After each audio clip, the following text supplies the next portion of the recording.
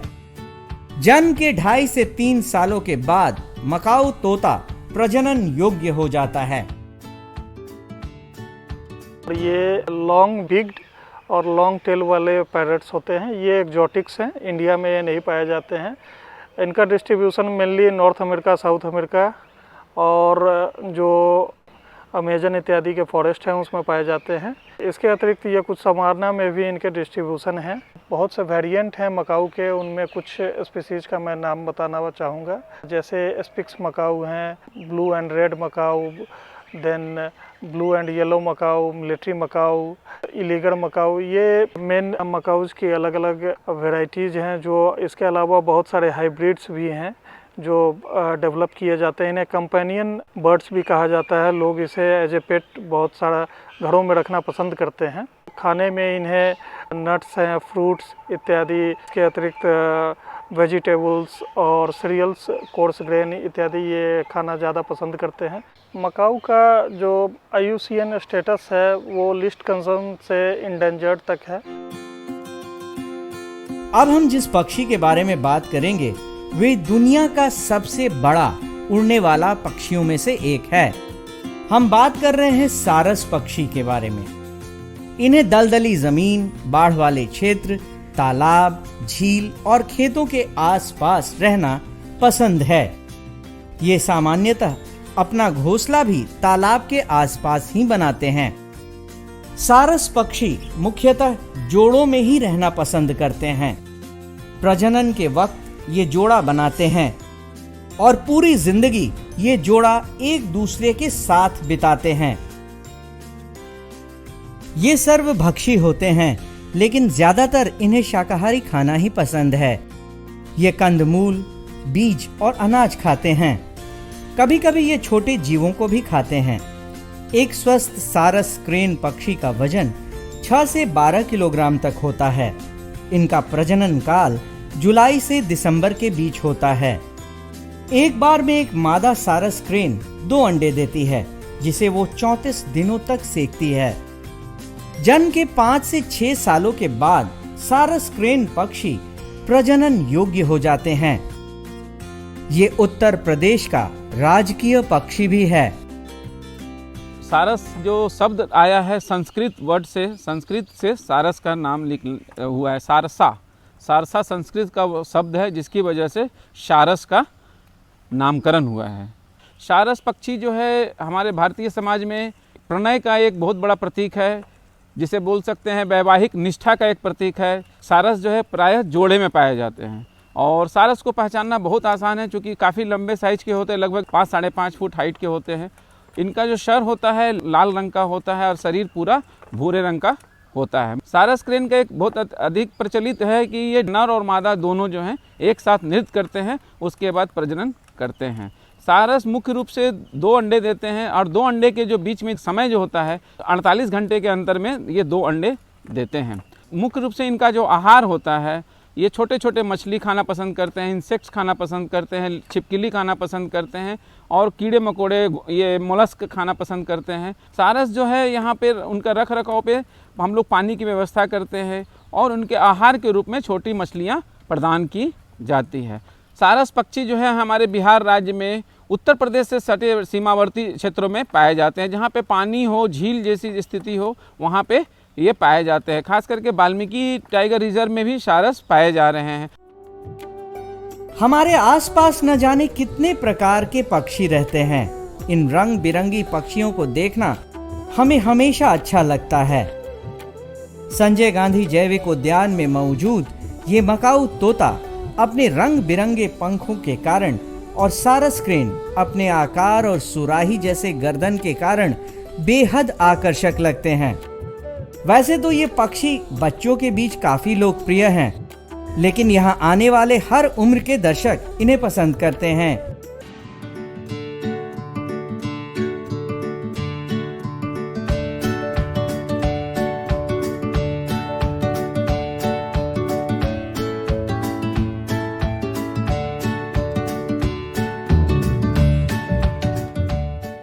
संजय गांधी जैविक उद्यान जू आउटरीच प्रोग्राम में हम एक बार फिर संजय गांधी जैविक उद्यान में मौजूद जानवरों के बच्चों के पास चलेंगे। आज हम सबसे पहले बात करेंगे मलाड पक्षी यानी नील सिर बत्तख के बच्चों के बारे में। भारत में ये एक प्रवासी पक्षी है जो सर्दियों के मौसम में काफी दूरी से प्रवास के लिए भारत के अलग अलग हिस्सों में आते हैं। इन पक्षियों के प्रजनन का समय मई से जून तक होता है।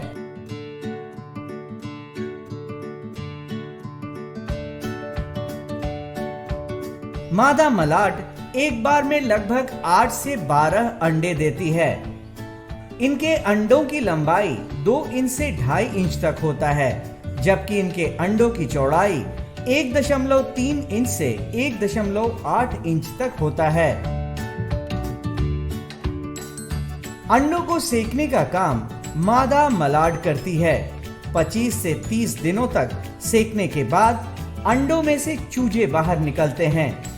बाहर निकलने के कुछ घंटों के अंदर ही मलाड के बच्चे पानी में तैरने लगते हैं। इनके बच्चों को डकलिंग्स भी कहा जाता है। 50 से 60 दिनों के बाद इनके चूजे उड़ने में सक्षम हो जाते हैं। मलाड बत्तख के बच्चे अपने जन्म के 6 से 7 महीनों के अंदर प्रजनन योग्य हो जाते हैं। डकलिंग्स देखने में बेहद सुंदर लगते हैं और इनके जन्म के पहले और जन्म के बाद संजय गांधी जैविक उद्यान में इनके देखभाल पर विशेष ध्यान दिया जाता है।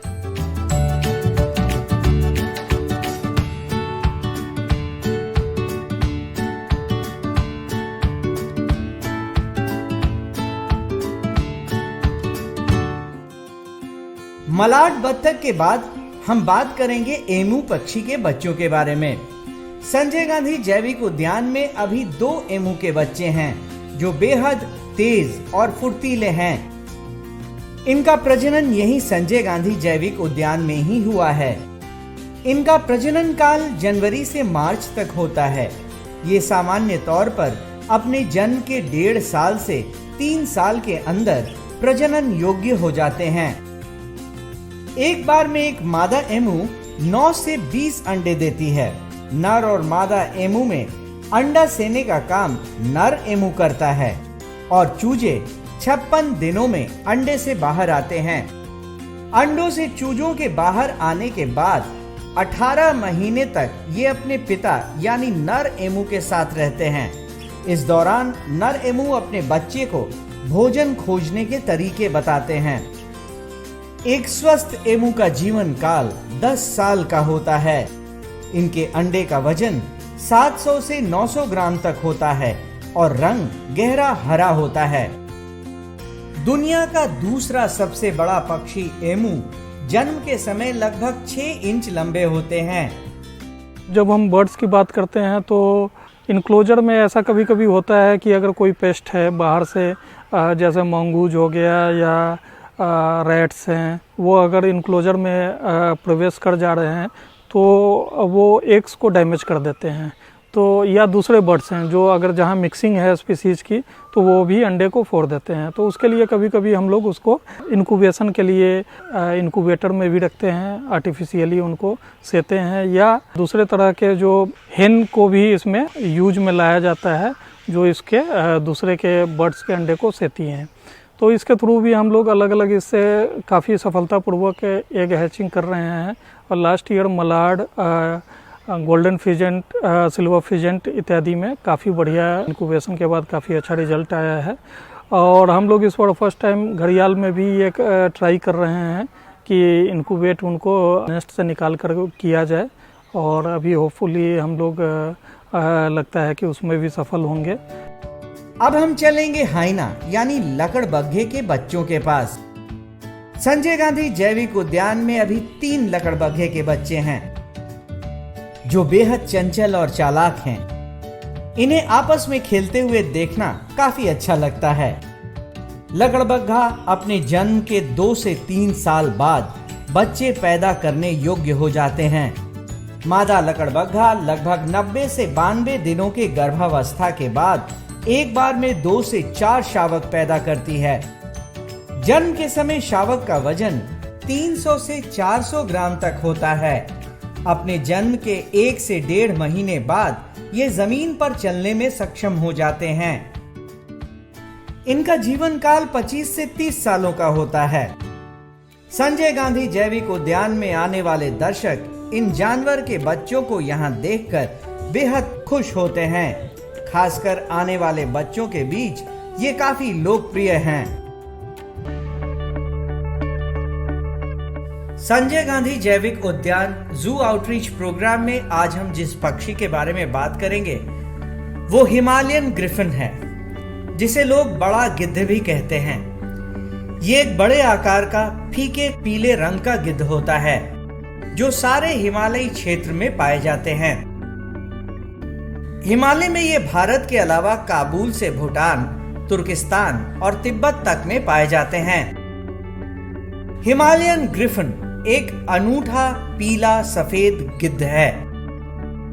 इसके पंख काफी बड़े और पूंछ छोटी होती है। इसका ज्यादातर शरीर हल्के पीले सफेद रंग का होता है।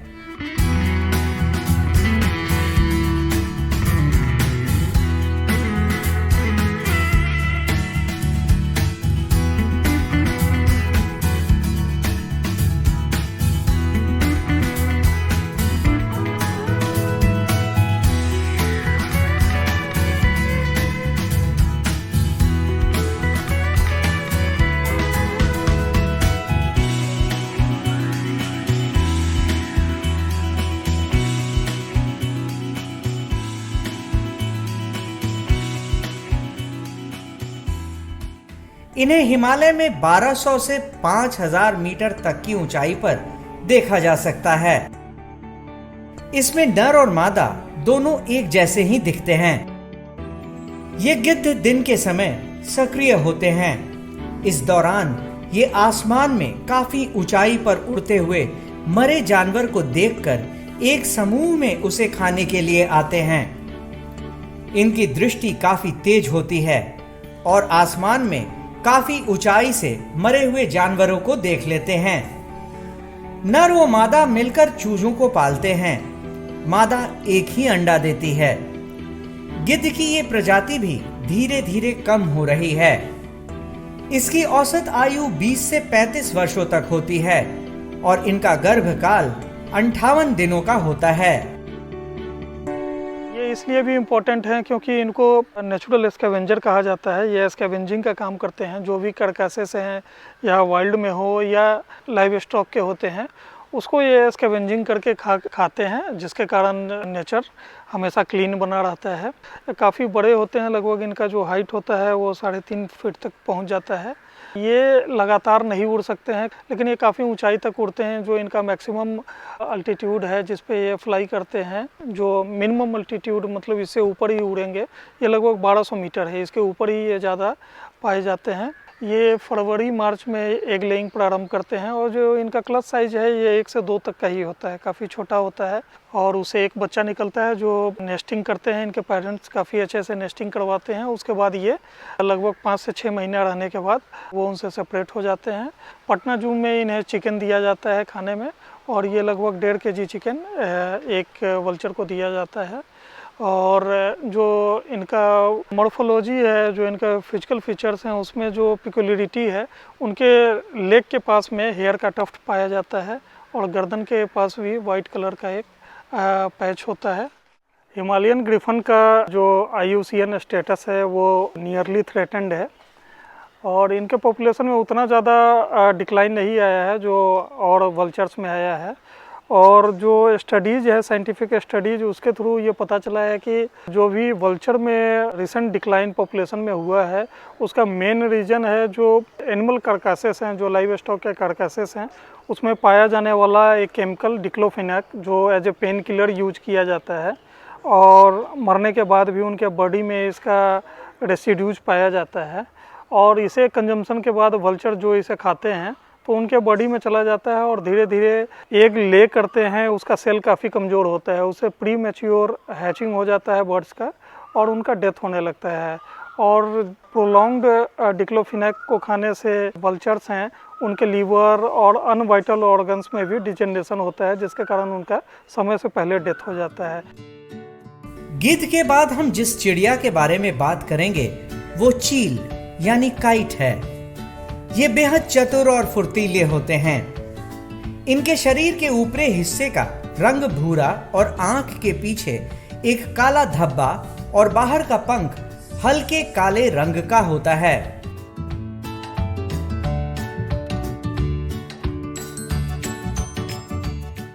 इनकी चोंच आगे की ओर झुकी हुई होती है और ये यहाँ के स्थायी निवासी हैं जो सामान्यतः खुले मैदान और मानव बस्तियों के सामने उड़ते हैं।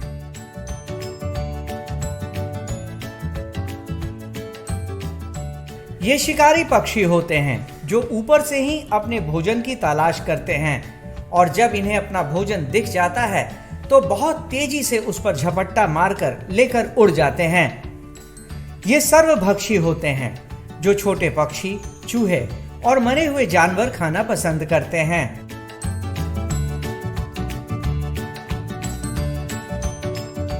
ये आसमान में काफी ऊंचाई पर उड़ते हैं। इनका वजन 700 से 900 ग्राम तक होता है।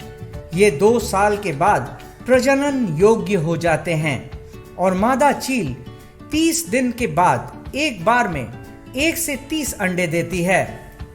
संजय गांधी जैविक उद्यान में चील और ब्लैक काइट जो हैं ये काफ़ी अच्छे तरीके से रह रहे हैं। यहाँ पे इनके रख रखाव के लिए प्राकृतिक वास का आभास दिया गया है और उसी ये वातावरण में रहते हैं। चील जो हैं इनकी आवाज़ एक बहुत ही कॉमन आवाज़ है, ची ची करने की आवाज़ आती है। इसकी आवाज़ ही एक विशिष्टता है कि पहचान हो जाता है कि आसपास में चील है, जिसे हम लोग ब्लैक काइट भी कहते हैं। पूरे भारत में पाए जाते हैं, 2300 मीटर के नीचे पाए जाते हैं। ये हिमालयन रीजन में भी पाए जाते हैं। भारत के सभी वनों में ये पाए जाते हैं। ये मुख्य रूप से एक रैप्टर शिकारी पक्षी हैं जो मूलतः जो जंगलों में जो बड़े जानवरों के द्वारा शिकार किए जाते हैं उसका जो बचे हुए मांस होते हैं उसका भक्षण करते हैं। छोटे छोटे छिपकली, चूहे इत्यादि का इंसेक्ट का भी ये खाना खाते हैं। संजय गांधी जैविक उद्यान में हम लोग इनके आहार के रूप में मांस देते हैं, चिकन देते हैं इनको। इनके जो चोंच होते हैं हल्के पीले होते हैं और पैर भी इनके हल्के पीले रंग के होते हैं। संजय गांधी जैविक उद्यान में जो चील के केज का रख रखाव किया जाता है, इनके बैठने के लिए जो एक व्यवस्था की जाती है, काफ़ी एक प्राकृतिक रूप से इनको बैठने की व्यवस्था की गई है। इनके केज में पौधे वगैरह लगे हुए हैं, छाया भी दिया गया है, पानी की व्यवस्था की जाती है, साफ सफाई रख रखाव बहुत अच्छे तरीके से किया जाता है। संजय गांधी जैविक उद्यान में हिमालयन ग्रिफिन और चील दोनों को बेहद पसंद किया जाता है और यहाँ आने वाले हर दर्शक इनके इंक्लोजर के पास इन्हें देखने आते हैं। आज के लिए बस इतना ही। कल फिर मिलेंगे पटना जू शो में एक नए इंक्लोजर के पास एक नए जानवर के साथ। तब तक के लिए नमस्कार।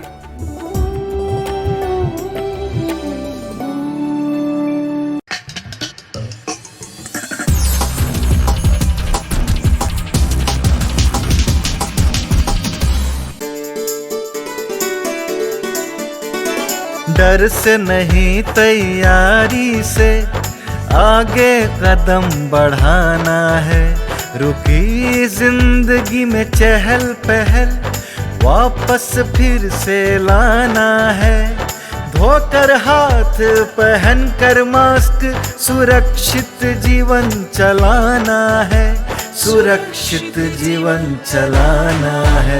डर कर नहीं तैयारी से आगे कदम बढ़ाना है। टीकाकरण की शुरुआत हो गई है, पर पहले की तरह हमें मास्क लगाना और 2 गज की दूरी बनाए रखना अभी भी जरूरी है। स्वास्थ्य विभाग और सूचना एवं जनसंपर्क विभाग बिहार सरकार द्वारा जनहित में जारी। जीतेगा बिहार।